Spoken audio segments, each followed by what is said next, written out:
तीन राज्यों के विधानसभा चुनाव में बीजेपी की प्रचंड जीत और कांग्रेस की करारी हार के बाद विपक्षी गठबंधन में फूट पड़ती दिख रही है।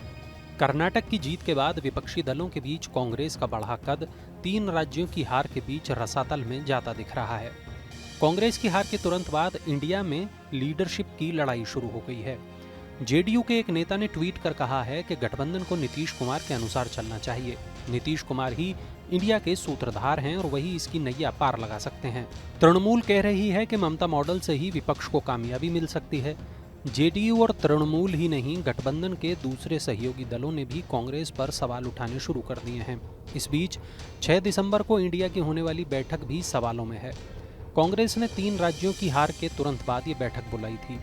कांग्रेस कह रही है कि सभी घटक दलों को न्योता भेजा गया है, लेकिन ममता बनर्जी कह रही हैं कि उन्हें बैठक की कोई जानकारी नहीं है। मेरे को पता नहीं है, मेरे को जानकारी नहीं है, इसी के लिए मैंने बाहर में प्रोग्राम रख दिया नॉर्थ बंगाल टूर में। उधर में हमारा 6-7 दिन का प्रोग्राम है, तो मेरे को जानकारी होता तो हम थोड़ा ही प्रोग्राम रखता। खबर है कि तृणमूल इस बैठक से दूर ही रहेगी। अगर शामिल भी हुई तो ममता या अभिषेक बनर्जी की जगह उनका कोई नुमाइंदा रस्म अदायगी के लिए पहुंचेगा। कुछ ऐसा ही हाल अखिलेश यादव का भी है। अखिलेश यादव भी बैठक में नहीं जा रहे। समाजवादी पार्टी ने इसका ऐलान भी कर दिया है। हाँ, समाजवादी पार्टी की ओर से रामगोपाल यादव जरूर बैठक में शिरकत करेंगे। इंडिया के सूत्रधार नीतीश कुमार के भी बैठक में शामिल नहीं होने की खबर है। नीतीश कुमार पिछले कुछ दिनों से बीमार चल रहे हैं। हालांकि उन्हें क्या बीमारी है, इस बारे में अभी कोई पुख्ता जानकारी सामने नहीं आ रही, लेकिन नीतीश ने इन दिनों सरकारी कामकाज से किनारा किया हुआ है। ऐसे में उनके विपक्षी दलों के बैठक में पहुंचने पर भी सवाल है। अब सवाल यह है कि ये तीनों ही दल गठबंधन के सबसे बड़े घटक हैं। अगर इनके मुखिया ही गैर हाजिर रहे तो फिर मीटिंग का क्या मतलब? ऐसा नहीं है कि गठबंधन में कांग्रेस से इन दलों की तलखी नई है। मध्य प्रदेश चुनाव के दौरान सीट बंटवारे को लेकर अखिलेश और कांग्रेस का झगड़ा खुलकर सामने आ गया था। दोनों ओर से खूब बयानबाजी भी हुई थी। नीतीश कुमार ने भी कांग्रेस पर सवाल उठाए थे।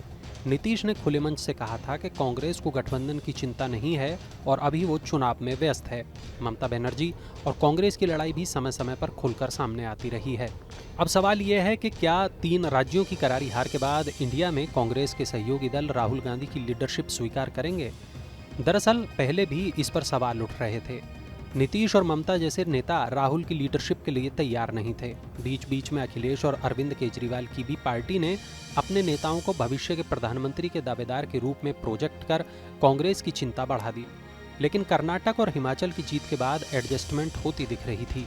एक सवाल ये भी है कि क्या 2024 में मोदी से मुकाबले के लिए बने इस गठबंधन का हश्र भी 2019 की तरह तो नहीं हो जाएगा? तब चंद्रबाबू नायडू ने विपक्षी एकता की अगुवाई की थी, लेकिन चुनाव आते आते सब अलग थलग पड़ गए थे।